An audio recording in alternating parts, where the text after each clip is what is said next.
قل لو كان معه آلهة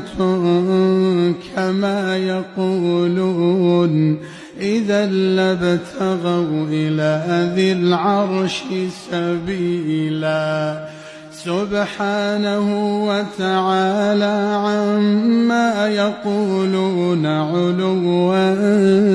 كبيرا تسبح له السماوات السبع والأرض ومن فيهن وإن من شيء إلا يسبح بحمده ولكن لا تفقهون تسبيحهم إنه كان حليما غفورا وإذا قرأت القرآن جعلنا بينك وبين الذين لا يؤمنون بالآخرة حجابا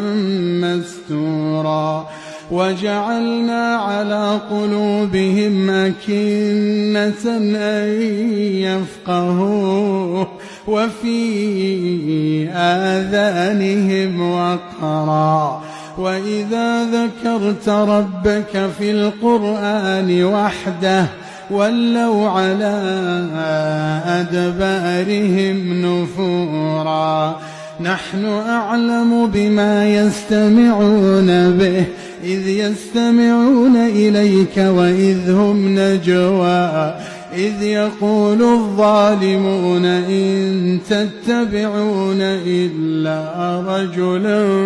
مسحورا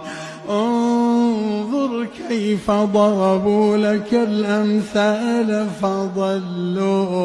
فضلوا فلا يستطيعون سبيلا وقالوا